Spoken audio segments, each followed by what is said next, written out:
Welcome back, Mr. Goodberry. The First Star Logistics studio is fully equipped and ready to record.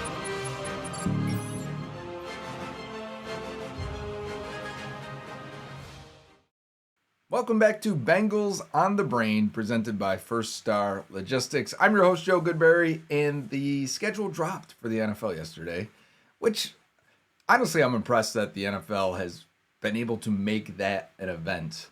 Whether it's the Chargers always being on the forefront of something different or cool or popular, or just putting a lot of effort into theirs, or some of the funny ones that you see, schedule releases, but just the fact that the NFL has turned a schedule release into a big event.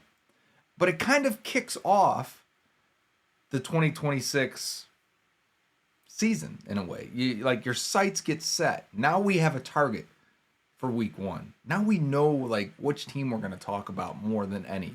When we say September, I think it's 9th or whatever it is. But week one, we'll see the schedule in a second.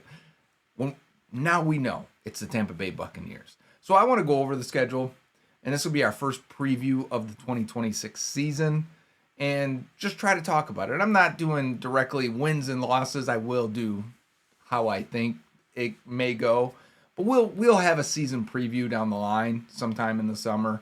That usually comes more in July, right before the preseason starts, in early August, and where we'll go wins and losses and get an idea, because there's a lot that still has to play out, right? There's going to be injuries. Hopefully you sign a Dalton Reisner and Noah Fant late in the summer, and that helps us feel better about maybe linebacker or nickel corner or whatever it may be. So there's a lot of ways to go still. Just like I wouldn't do projections and predictions before the draft, right? Or before free agency. You see that stuff, and it's like, how? But now you get the schedule release, and it gives you something to look forward to. And if you need something to look forward to in your life, perhaps you're looking for a job in the logistics industry, firststarlogistics.com. They are hiring for all positions, and I've really enjoyed my time with First Star Logistics, and maybe you would too. So give them a thought if you're looking for a job. And let's jump into this schedule and see who the Bengals have on the plate for 2026. The Bengals open at home, and you'll see here the open in orange logo right next to the Tampa Bay Buccaneers, September 13th. That was off a couple days. Maybe the 9th was that opening Thursday night game. No, I don't think that math checks out either ways. Doesn't matter. Week one, Tampa Bay Buccaneers. I was born in Tampa, just outside St. Petersburg. I always had a soft spot for the Bucs. They were on TV a lot when I was a kid, and the Bengals weren't always on TV. I'm talking late 90s to early 2000s when the Bucs finally got good for the first time. And so I watched them a lot, the John Gruden-led team, and I can probably name 45 players from that roster. It was a team I watched a ton as a kid. Had a lot of influence on me because, I was born in the area, and I always had a little area for them reserved in my football brain. But that's all gone. Week one, we've got our target. We've got our opponent. September 13th at 1 o'clock. A lot of 1 o'clock games to start the schedule. We got 1, 2, 3, 4, 5 just to start. Then the bye week, week 6. And then 6, 7 1 o'clock games in a row. Well, I guess 7 weeks, you should say. That's a ton. It is 7. It is 7 games. 1, 2, 3, 4, 5, 6, 7. Yeah, 7 games. That's honestly, if I was a player, first thing I'm looking at, and it sounds like this is what players look at, what are the primetime games right away? And to say the first one, does this count? Does the international game, the first game we found out the Bengals had this year, was the international game in Spain, in Madrid, against the Atlanta Falcons, which I think is a fun matchup anyways. I want to see where the Falcons are at this year. They're an interesting team to me too. They've drafted a ton of players I really, really like. That's a home game for the Falcons. Doesn't take one away from the Bengals, which is nice. The Bengals will lose a home game. I believe it's either next year. They're going to have one more between 2027 and 2029. So they're on the docket for a home game for those years. So we'll be overseas a couple times. If you're an overseas fan, you got your chance to see them not just this year, but in the next coming years as well. That's guaranteed to happen. But I don't consider it a primetime game, but it is on an island. That 9:30 a.m. start. Everyone watches it that can, although those are typically not always just broadcast. Sometimes they're on NFL Network or different channels. They kind of bug me. But just first thing I look at is primetime games. Am I wrong for that? Do you guys feel the same way? The first one here. So you're going Madrid, no bye week because you got it week 6. I think you get the option too. I don't know that that's always the case anymore, but for a while their teams were getting the option. So then you go Sunday Night Football. So I guess a little bit of time. You finish this game at 12:30 a.m. You're probably flying out of there and getting home at a reasonable time, right? Maybe, I guess. I've actually never been to Spain, so I don't know how long the flight is. Probably a while. But then you don't play again until Sunday night, home game versus Pittsburgh. So it's a division game, big game. I remember, was it Zach Taylor's first year against the Rams? Where was that played at? It was overseas for sure, but I remember them talking about rebuilding the running game on the flight over there. So if you need a reset game, maybe that's a long flight type thing. But just the first one here being November 15th seems pretty late. Then you're going Monday Night Football right after that. So you get a little bit of extra time for Sunday Night Football. And then you get an extra day for Monday Night Football. Last Monday Night Football game against Washington Commanders, that was the no punt game, right? That was our first glimpse of the horrific defense for the next 2 years. But that could be fun. The Commanders could be anything at that point. I'm going to talk more about the other teams. I'm just going through primetime first. The Commanders could be anything at that point. I don't love their coaching staff. I think they're missing key parts all over their offense and defense. But are they good enough if Jaden Daniels is good? Yeah, for sure. They could be a playoff team. They could be a team picking top 6. I wouldn't be shocked at either outcome. So what will they be at that point? We'll find out. Thursday Night Football. The Bengals get the home Thursday Night Football against the Baltimore Ravens. December 31st. That's New Year's Eve. That's fun. Everyone will be watching that. 8:15 in Cincinnati. That's going to be the game to go to. I wish it wasn't so cold for it, December 31st. But that's how you get the holiday games, number one. Bengals have been really trying to host either Thanksgiving, Black Friday, Christmas, and there's a ton of those games this year. But they do get Christmas Eve. That game's going to end at, it's 8:15. It's going to end at 11:40, 11:45. Ball drop right after. I mean, if you're there, that's going to be fun. You might be able to get to a bar in time to see the ball drop. Either way, you might be counting down, heading out of Paycor after a win. People are going to be, they're going to be in a rare form for that one coming out. So let's go back there. So that's your 3 primetime games plus a island international game. You also have a 4:25 kickoff, which is national televised against Kansas City Chiefs at home. The Orange games are at home, but if you notice that at home, when's their first back-to-back home stretch? Not here. Not here. You don't have 2 Orange games in a row. Not here. Not here. It's not until week 17 and 18. That's the second thing I noticed. They're not home for back-to-back games at all. Now, strength of schedule in Bengals' favor. It's not a very strong schedule in terms of strength of schedule. Travel distance, even with the Madrid game, they're low on the totem pole for travel. They're not going very far this year. That's good. But, man, they don't have a home stretch at all at any point in the season, especially not until the very end. So that could hurt you. Plus, I mean, Spain, Steelers on Sunday night. I'm glad it's at home. You're getting 2 home primetime games. Glad that's happening because that's been last year's I thought was ridiculous. So it's nice to see that. Let's go back. Week 1. Eyes set on the Bucs and how cool that could be and how fun that could be. It's a fun matchup. 2 number 1 overall picks, Baker Mayfield, Joe Burrow. I've liked Baker. It's nice that he went to the Bucs and we could actually say we like Baker because remember when he was with the Browns, we don't want to like him. He kicked our butt quite a few times. But I like his personality and I think he's matured. I like that he's a gunslinger. I like that he will run and put his body on the line and block and take hits. Reminds you of Joe Burrow in a lot of ways. We got 2 competitive psycho type quarterbacks going at it. And I like that. And I just mean from a kind of will snap personality, right? Well, in a positive way, not in an anger way. Although I wouldn't put it past Joe or Baker to have a little bit of that edge to them as well. But they seem like fighters. Guys that you could follow by example because they're going to put their body on the line. Different skill sets in a lot of ways. But the Bucs aren't great in a lot of ways. They will be a test because they have good parts of their offensive line. They have enough receivers that they can get to, but no one's special. Emeka Ibuka is a good player. It sounds like he's going to be focused on the Z receiver this year. They drafted Ted Hurst, someone I liked. He sounds like he's going to be an X. You got Jalen McMillan, Chris Godwin in the slot. That'll be the big test for Jalen Davis if he's the slot guy still then. Probably his only test he's really had so far in his career. That'll be interesting to watch. Good thing Godwin isn't as quick as he used to be or as fast as he used to be. He might be a decent matchup for Davis. Still, advantage Bucks there in a lot of ways from the weapons in the slot. That's it. I mean, I like our corners on the outside versus Ted Hurst. And if you put McMillan out there or Godwin out there and Ibuka, if DJ Turner and Dax Hill are playing for a contract and in their prime, I like that matchup. But like Tristan Wirfs is in my opinion, the left tackle in the league, the offensive tackle, because he played right for so long. It'll be a fun test for Miles Murphy. Where's Shamar Stewart at in year 2? New signee Boye Mafe, Cassius Howell. We got a lot to watch at defensive end this year. And to get it kicked off against Tristan Wirfs is a ton of fun.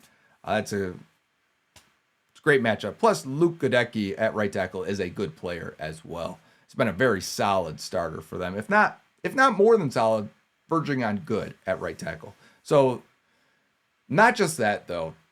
Todd Bowles, week 1, their defensive coordinator, their head coach, but, former defense coordinator, he calls that defense. They're going to throw everything at you. It's nice to start a season, though, with a team that already has an established head coach, because you're going to have a lot of these teams with new head coaches. They're starting the year, 2 games here, with established, what it is. Then you got the Steelers' new coach. We know enough about Liam Cohen now. You got the Dolphins with a new coach, Ravens with a new coach, Titans with a new coach, Falcons with a new coach, back to the Steelers with a new coach. Washington, they've had theirs. New Orleans going into year 2. Browns, new coach. We'll get Andy Reid. We know who he is. Canales, we know who he is, even though we've only had 1 game against them. Colts, still Shane Steichen. And then new coach to end. So but by then, you'll know those guys. And you'll have good film on like the Browns by the first time you play them, December 6th, right? There'll be a late Browns game. So I like that because it felt like when the Bengals in past years were still the same offense, the same defense, right? They had Lou, they had Zach on offense, obviously, but Brian Callahan or Dan Pitcher. It felt like going into week 1, these other teams could be different. And the Bengals didn't have that advantage. They were the same coaching staff, right? I think it's harder to game plan for a team that you don't know really what they're going to do. You may have an idea.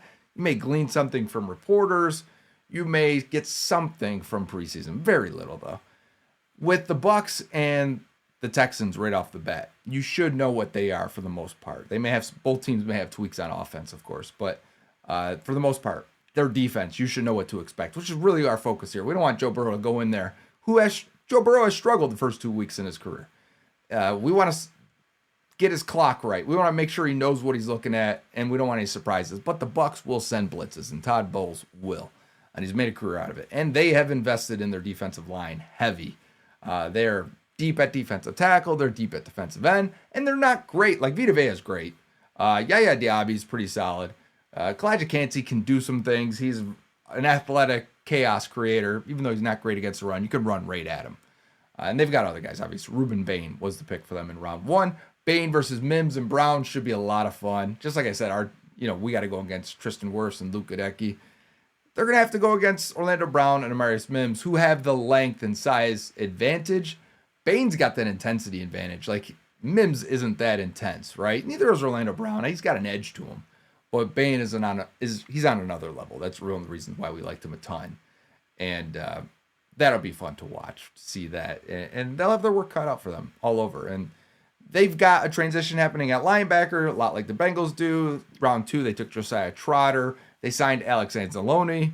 They're established in the secondary, guys they've had now for 2+ years, if not more, like Antoine Winfield. So they're more stable on the back half and on the defensive line. But at the linebacker, maybe you can get a chance to pick on those guys a little bit and take advantage of them. So, again, I think if you were to ask me, do I think the Bucs are a playoff team this year? I would say yeah, based on the roster. I wonder if Todd Bowles is good enough to consistently get them in the right spot? Did they hire the right offensive coordinator? I think it was Zach Robinson.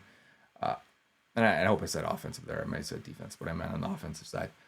I would think both of these teams could be playoff teams. So, looks like we're opening with a 2.5-point favorite for the Bengals, which is typically around what you get 2.5 to 3 points for the home team. So they see this probably as a coin flip game, but the over-under is the highest of any week 1 game. The Bengals are being all orange, which probably puts the Bucs in white and pewter, which I think the Bucs aesthetically have great uniforms, and so do the Bengals. That is a great week 1 aesthetic matchup, and we will talk about this matchup on end for the next couple of months here, so I don't have to go any further than that. But the Texans week 2 scare me a bit. Their offense is a mess. Let's see if they get it right and on track. Can CJ Stroud turn into an actually good quarterback? The defense is scary. As much as I like the advantage the Bengals may have and some of the spots in their offensive line versus the Bucs pass rush, I don't like the advantages they have or the disadvantages they may have going against Will Anderson and Danielle Hunter. That is a test for anybody in the league. That is the best 1-2 pass rush duo, and they just kept adding to their defense too. They've got a lot of tough guys. They drafted Caden McDonald in round 2. Keelan Rutledge on the offensive line. They've added offensive linemen.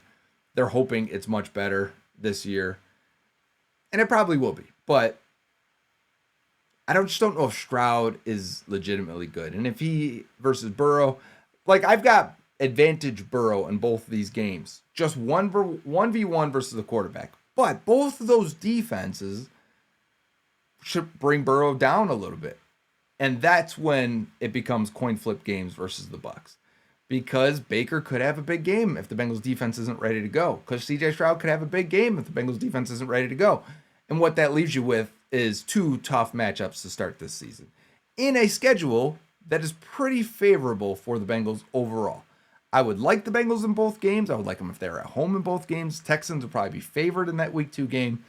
But I would look at this and say, if you start off 1-1 versus those 2 teams, I'm okay with that completely. Because then September 27th versus the Steelers, I think the Steelers are going to probably, I assume Aaron Rodgers is going to be the quarterback. If not, then I really like this matchup. But even with Rodgers, wasn't too scared of the Steelers at all last year. Even though both games didn't go our way, I think they could have. I think, Burrow was playing in either one of those. Well, the loss. I mean, Flacco played great. He got the ball to his receivers in the first one. But the Steelers look weaker on defense to me than they were.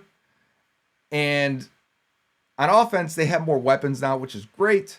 The offensive line has been invested in more, which is great for them. Not for us, whatever. But is Rodgers still going to be good? And is Mike McCarthy and Rodgers, that combination, is it still fit for today's NFL? Because last time we saw them, it wasn't in Green Bay, and that became the issue. And they kept butting heads because you can't run slant flat all day long, right?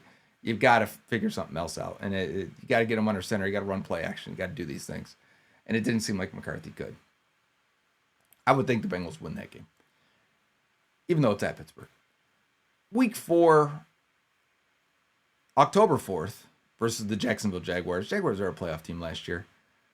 So were the Texans. Were the Bucs a playoff team, or did they lose out to the Panthers? Doesn't matter.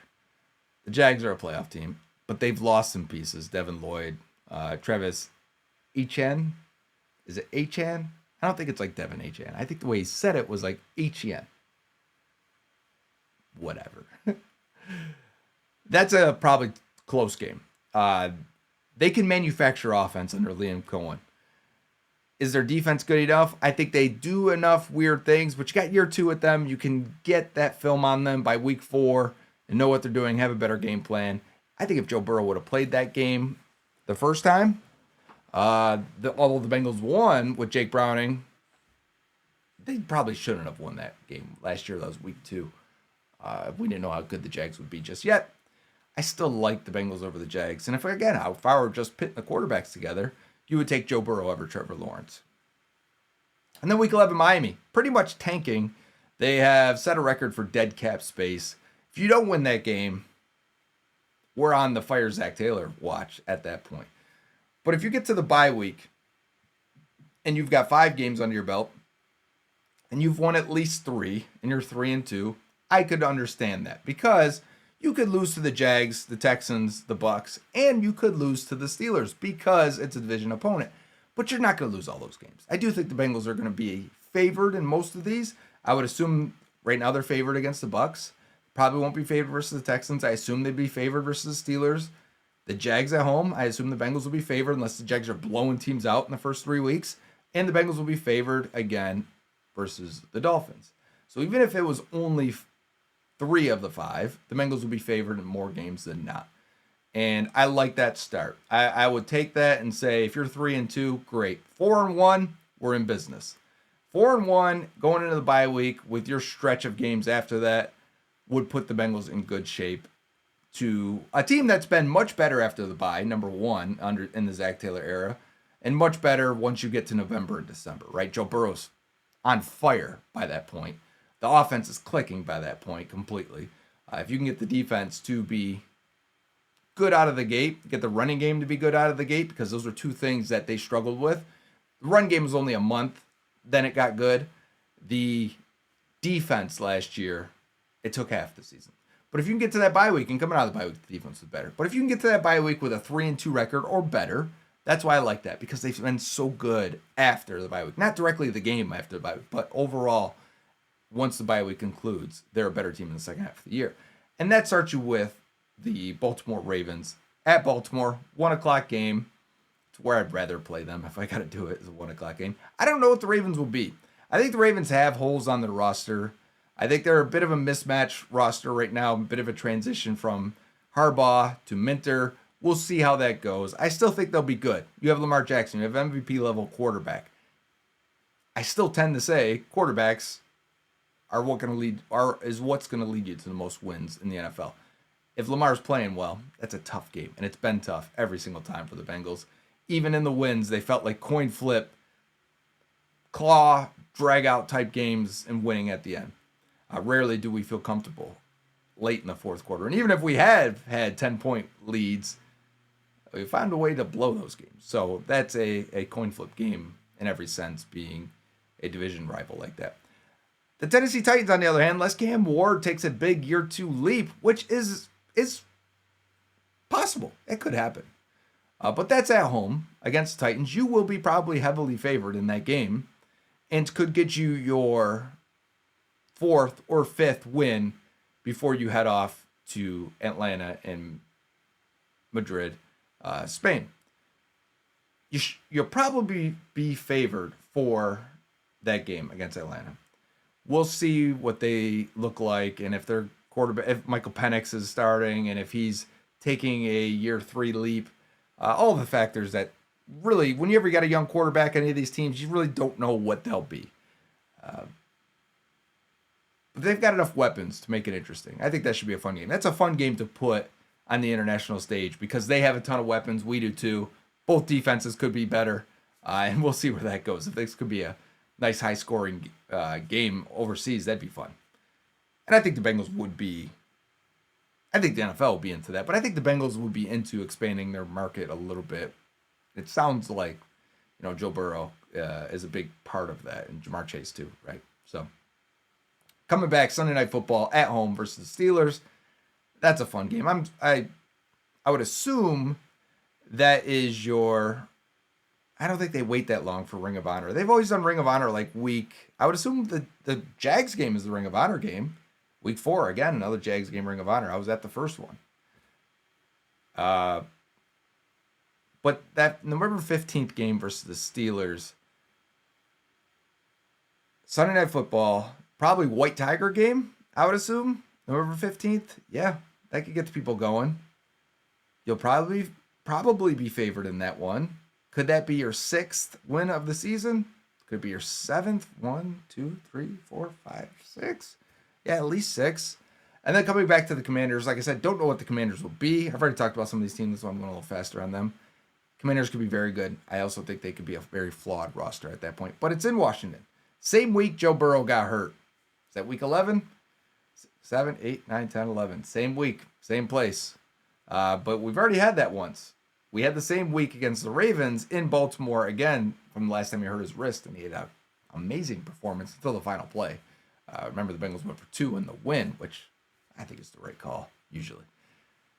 Commanders, though, we'll see. I think you can beat that team. I think there's a chance you're favored unless the Commanders look really, really good. And Jane Daniels is back to where he's got to be. But again, I did this advantage quarterback thing in the first half before the bye week, but coin flip versus the Ravens, advantage versus the Titans, advantage versus the Falcons, advantage versus the Steelers, potential advantage, maybe coin flip versus Commanders, Jane Daniels at home versus Joe Burrow. But, I mean, I think most people would take Burrow over Jane Daniels unless he rebounds completely to his rookie form. And then you got the Saints. Again, the Bengals are going to be heavily favored against the New Orleans Saints. Unless, what is Tyler Shuck? 27? Takes a year 2, 27-year-old leap, which is unheard of because that doesn't happen. But Shuck was decent last year. He actually was. I don't know if you guys have seen some of his advanced data. But like his adjusted completion percentage and how far he was throwing down the field, really impressive. I actually watched a recent, then Saints were on NFL Network. Right? There was a close game they had, and they were playing, and I was like, Shuck is playing really, really well. We'll see what he looks like by that point, week 12 in 2026. And then your first matchup against the Browns, who knows who will be at quarterback by the time you get to week 13. It could be anyone, and it could be anything. You would think you got the quarterback advantage there, of course, unless Shador takes a year 2 leap. Maybe Dylan Gabriel takes a year 2 leap. Maybe Deshaun Watson is completely back to his pre-massage day form. Probably not. But Cleveland always gives you trouble. And that's it. It's at Cleveland. If they're even fighting or close to it, to a playoff spot, or even close to 500, that game could be tough. But we've seen Cleveland in the final 5 weeks of seasons, and they're checked out because once again they don't have a quarterback. Once again they can't score points. We'll see. I'm not a huge fan of Todd Monken as the head coach, but their roster has gotten much better. They draft well. That 2 years in a row of drafting well typically leads to results if they can find their signal caller, their QB. And then you got the Chiefs. By then Pat Mahomes will be 100% back. We didn't get the draw of the Chiefs of week 1, week 2. The Broncos did week 1, I think. Or is it week 2? Either way, doesn't matter. My mind goes off on things other NFL wide stuff that I like to think about and look at. I try to look at all these teams, but that has been I'd like to restoke that rivalry with the Kansas City Chiefs. I liked it. I liked when the Bengals were going toe to toe with them, blow for blow with them, really, and actually beating them. And so, even though it was kind of 50-50, the Chiefs were getting them in the regular season, and Burrow went down, and Chiefs took advantage of that and beat up Jake Browning, things like that. I still want that rivalry to be a thing. I think it's good for the football. I think it's good for the NFL. And then you go to the Carolina Panthers, and let's see if Bryce Young can take another step or not. Otherwise, the Panthers are a quality team. They'll probably be a 9-8 team again. I do like parts of their roster. I do think they've drafted decently well for the most part, although they scored pretty low for us. They drafted a lot of guys I like. I'll be interested in see what happens with the Panthers. But they've got enough weapons to give you troubles. Last time we played them was a fun game. And Jamar Chase had a pretty big game. So did, Zach Moss made a play in that game, if I remember correctly. And then the Indianapolis Colts, to be determined. We don't know if that's a Saturday, Sunday. You see the Bengals are either on the day after Christmas or the day after Christmas. And they'll figure that out. That's typically how they've been scheduling things, is either you get Saturday or Sunday, depending on how it goes. But there's no way they could play on the 27th because the Bengals play on the 31st. So it's got to be on the 26th. You're not going to give them just 28, 29, 30, 30. Like, you're going to give them that little bit of time. Put them on the 26th. Schedule it now. Why do we got to do this? I would say if you're looking for tickets or hotels, if you want to do the Colts, it's only, 70 miles away from Cincinnati, the Indianapolis is. Is that right? 70?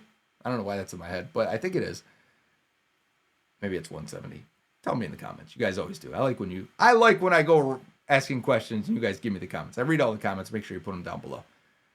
If you're looking for hotels, I would assume it's going to be that 26th because of the following game being December 31st in Baltimore, just a couple days later. That's the final Thursday night football game of the season. I think that's cool. I also want that game at home. I hope you guys are there for that one. If you're buying tickets, what's the game? It's not going to be January 9th or 10th, which is late. Remember, the Super Bowl is on Valentine's this year, fellas. Next year.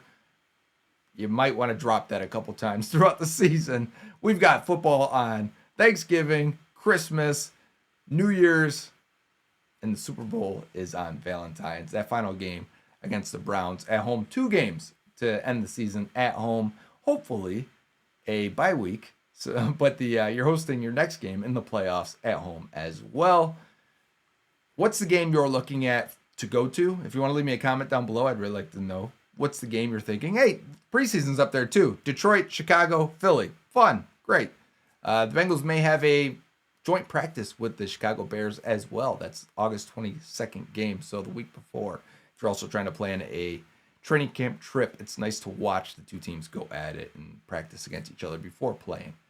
But tell me which game is the one you would like to go to. Hey, maybe if enough people are like, Joe, we should all meet up for the October 4th Jags game at 1 o'clock, and all the out-of-towners come in for that one. You could convince me to make that trip. I'll see how many times First Star brings me out and puts me up in their First Star suite. If they have it again this year, we'll see. But they've been very nice with that and taking care of me for 3 years now, going into potentially year 4 here with First Star Logistics and Joe Goodberry. Bengals on the Brain, presented by First Star. And yeah, what's the game you got your eye on for a trip or for going to? And it's expensive. If you say can't afford it, I hear you. I'm with you. It's getting a little bit crazy. So maybe there's a different thing here. Maybe it's a trip.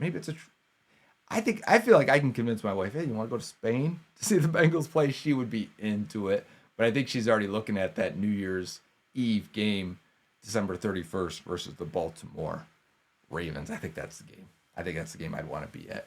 Other than that, maybe it's the Steelers Sunday Night Football. Maybe that's the Ring of Honor.